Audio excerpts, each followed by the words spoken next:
Арма қазақ елі, сіздерді өз арнамда көргеніме қуаныштымын.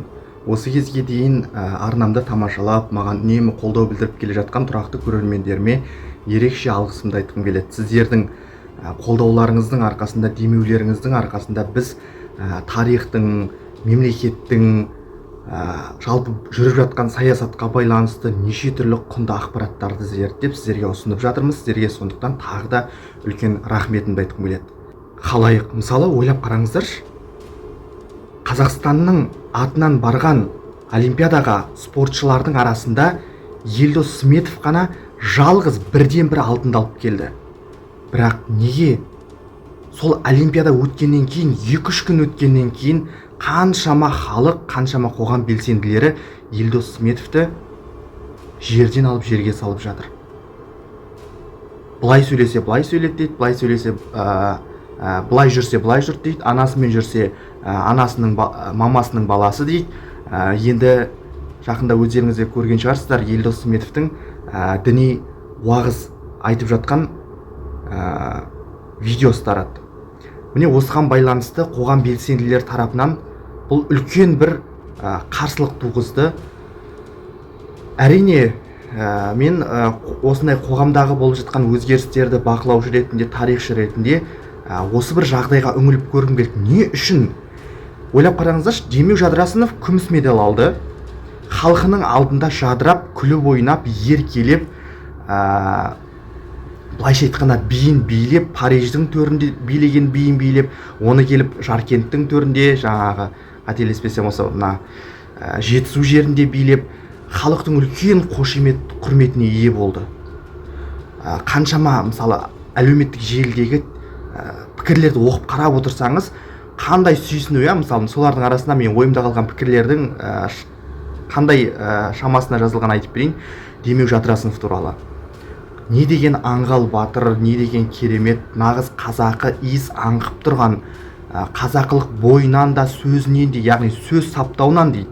Өткен журналистерге берген сұхбатында Демеу Жадырасыновтың қалай сөйлегенін өздеріңіз білесіздер. Мен расында мойындаймын, спортшы үшін бұлай сөз саптап сөйлеу ол екінің бірінің қолынан келе бермейтін дүние. Сонымен қатар не деген жаңағы би билеу дейді, оның негізінде фирменный жаңағы не дейді ғой, өздерінің жаттығулары. Енді қалай дегенмен де Демеу Жадырасынов халқының алдында жадырап күліп ойнап жүр.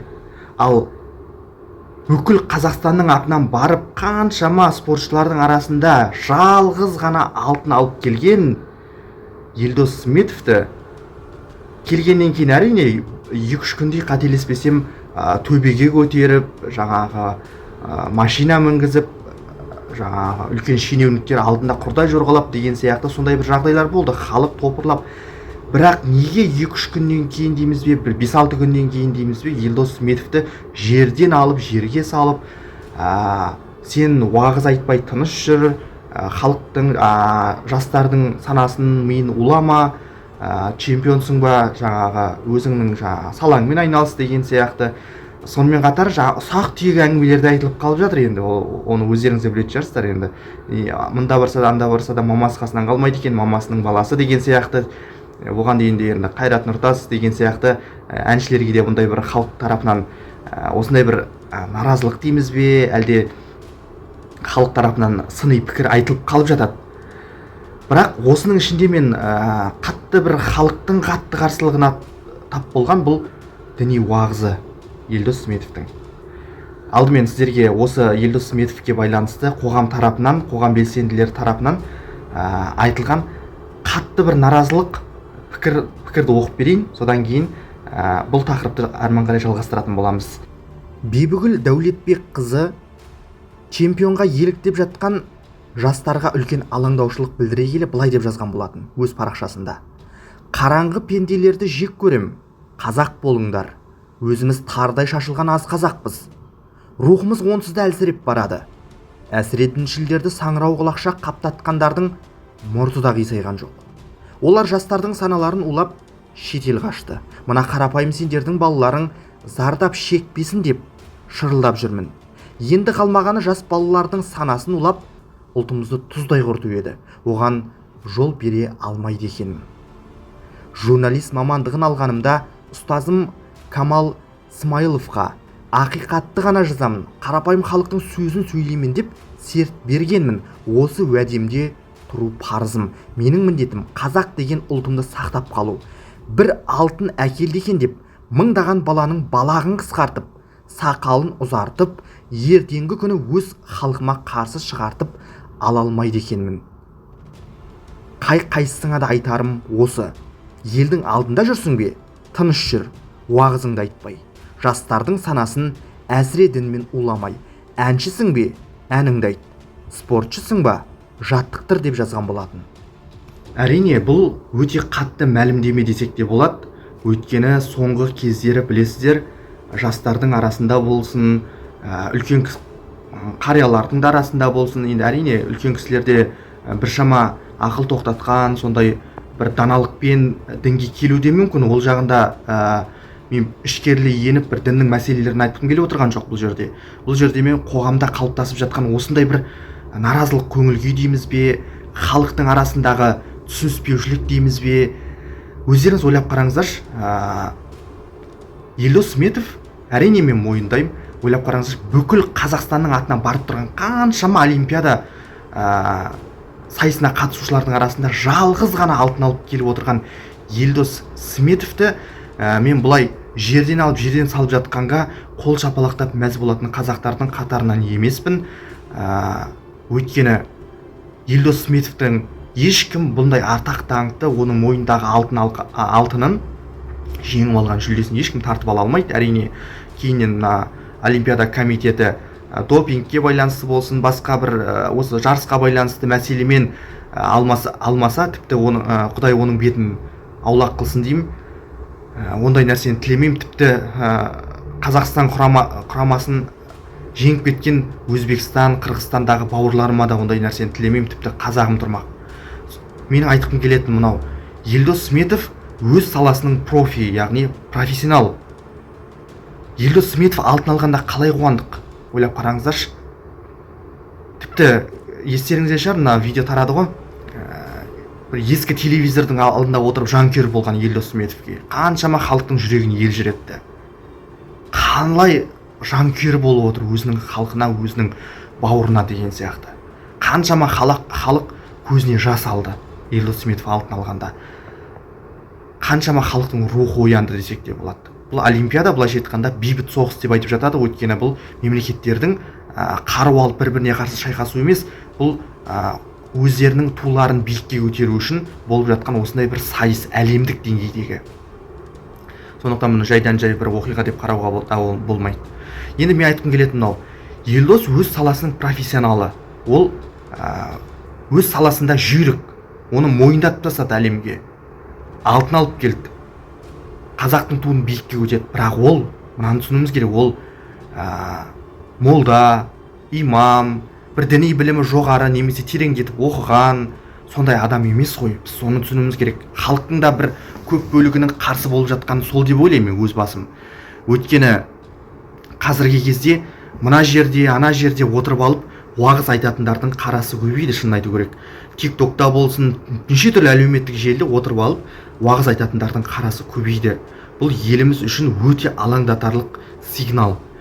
Көршілес Өзбекстан, Қырғызстан тараптары бұған байланысты өзінің тәжірибелерін қолданып жатыр. Өйткені діни ахуал бұл жалғыз Қазақстанға тән мәселе емес, бұл Ресейдің өзінің басын қатырып отырған мәселе. Сондықтан бұл мәселеде Елдосқа халық, менің ойымша, енді мен жеке ойымды айтатын болсам, Елдосқа бұл жерде оның бір профессионалдығына емес, оның жаңағыдай өзінің саласы емес, діни уағыз айтуына, яғни халықтың бір ескерту деп қабылдасаңыздар бола ма, әлде жастарды да санасын улап, мүмкін Елдос қателесіп айтып отыру да мүмкін ғой. Өйткені қазіргі кезде сіздер ойлап қараңыздаршы, мына жерде айтып отырған молданың уағызын мына молда жоққа шығарады. Келесі молда мүлде басқа нәрсе айтады. Одан келесі молда ол мүлде басқа әңгіме айтып отырады. Басқа пәтуаны айтып отырады деген сияқты. Сол сияқты Елдос тіпті сол саланың маманы болған күннің өзінде де ол қателесуі мүмкін ғой. Ал ол спортшы былай айналып келген кезде. Сондықтан әркім өз ісімен айналысқан дұрыс деп ойлаймын, менің жеке пікірім. Сондықтан Елдосқа бұлай ренжу, өйткені Елдостың мойнында үлкен халықтың жүгі бар. Ол тек қана, жаңа айттым, ол профи өз саласының, ол тек қана спортшы емес енді. Енді ол мына өсіп келе жатқан поколение дейді ғой, енді жас ұрпақтың, өскелең жас ұрпақтың бет түзейтін, үлгі алатын тұлғасына айналды. Мысалы американдық, мысалы шетелдік кинолардағы, мысалы Бэтмен, Супермен сияқты ойдан шығарылған қаһармандар бар ғой, ал Елдос Сметов ол тірі аңыз, легенда. Өйткені жаңағы белдесуде, жарыс кезінде айтып жатты ғой, кәдімгідей адамды тебірентетін сөздер. Жапонияда Елдос Сметовты мысық деп атайды, арқасы, өйткені қалай лақтырсаң да ол арқасымен түспейді. Жамбасы жерге тимеген палуан дейді ғой, қазақта сөз бар ғой. Сол сияқты Елдос Сметов енді олимпиада чемпионы, енді тек чемпион ғана емес, ол мына өсіп келе жатқан жастарға көрсететін үлкен үлгі. Соған қарап қаншама қазақтың жастары өсіп келе жатыр. Чемпион боламыз деп өсіп келе жатқан қаншама жастар бар. Сондықтан менің ойымша осындай бір елімізде болып жатқан құбылыстар билік тарапынан да үлкен сигнал ретінде қабылдану керек сияқты. Осыған байланысты әркім ойына келген уағызын айтып, мына жастардың санасын уламаса екен деген жеке ойым бар. Мұны әрине сіздер қолдауыңыз мүмкін, қолдамауыңыз мүмкін. Мүмкін сіз Елдос Сметовтың өте қатты бір жанкүйері шығарсыз. Мен бұл жерде тағы да айтамын, өзі бар болғаны бір алтынды қызғанатын қазақтың қатарынан емеспін. Тіпті айтып отырмын ғой, ол өзбек палуандар болсын, қырғыз палуандар, қырғыз бауырларымыздың жеңіп алған алтынның тартып алған қаламаймын өз басым. Қолдау білдіріп отырдық, сол ағайын бауырлас халықтар ғой деп. Сондықтан қоғам тарапынан айтылып жатқан сынды Елдос Сметов бауырымызда дұрыс қабылдайды деп ойлаймын. Өзім жеке пікірім. Әрине чемпион болу оңай емес, қаншама маңдай тер жатыр оның артында, қаншама жылдар, ұйқысыз түндер, күлкісіз күндер деген сияқты. Сондай маңдай термен жеткен жетістігін Елдос Сметов бауырымыз өзінің дұрыс жағын, дұрыс халқының игілігі үшін пайдаланады деп ойлаймын. Ал сіздер бұған байланысты қандай пікір айтасыздар? Мен дұрыс айттым ба, дұрыс емес айттым ба? Осыған байланысты өздеріңіздің пікірлеріңізді комментарийге жазып қалдырсаңыздар, мен барынша оқуға тырысатын болам.